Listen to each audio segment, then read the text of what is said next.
So the waistband that we're going to be making is going to be a double fold waistband with a finished height of 1.5 inches and with an overlap or an underwrap that is 1/2 inch.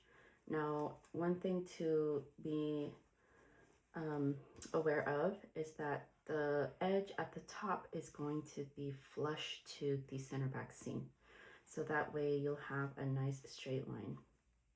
If you are going to be adding a buttonhole closure, your extension might be 1 inch, varying based on your button size as well.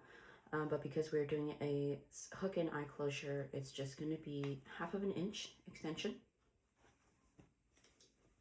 So to start, we are going to just draw a straight line, and this is going to be our center front line.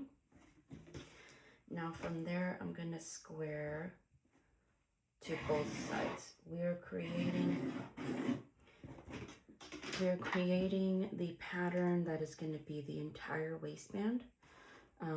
It's a very long piece of pattern, so if you fold it in half, you risk it being angled in an awkward way. So if you just have one long strip, that's a lot easier to cut. Now, the next thing we need to do is measure our waistband, our waist width.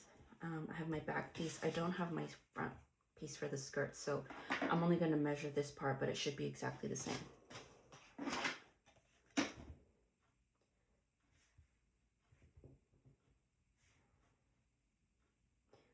So for me, the back comes in at 3 inches exactly.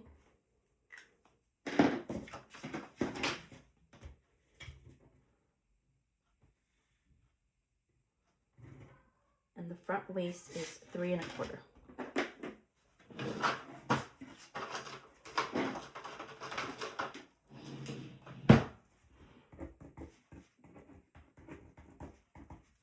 So for the center front, we're now going to measure the 3 1/4. 3 1/4, and this becomes our side seam. So we're going to do the same thing on the other side.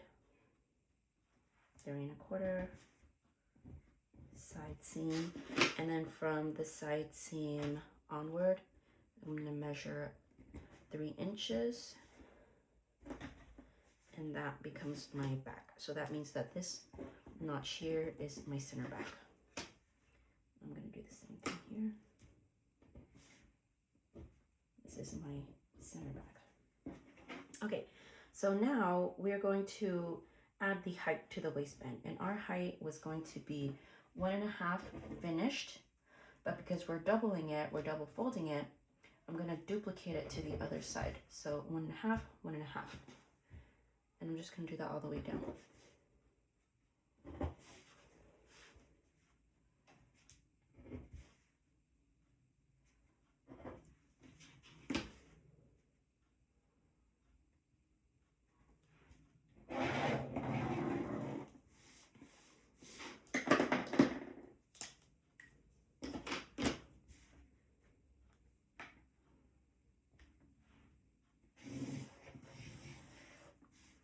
And this is my fold line. I'm just going to do a dotted line. It doesn't need to be a fold line, solid line. This is just so I know that it's the fold line.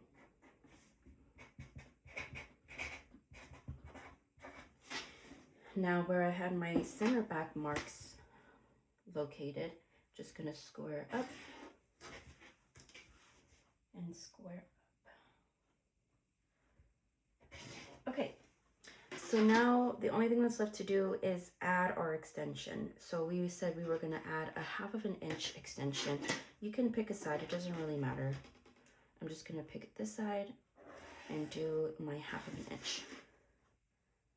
Now it's also, or as I mentioned earlier, if you're going to have buttonhole closure, your extension might be a little bit bigger than 1/2 inch, between 3/4 of an inch to a whole inch. but I'm just going to do 1/2 of an inch, and that's all. Now I'm going to mark my notches. My notches, I'm going to need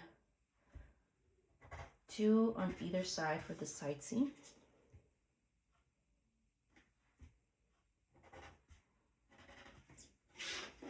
And then I'm going to need a notch here for my extension, or to let me know that this is the extension. Another notch that you would want is your fold line too.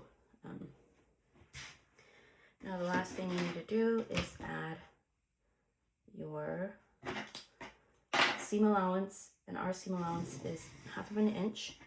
Although it is a half scale, we're still adding 1/2 of an inch seam allowance as indicated in the assignment packet. And it's going to be all around.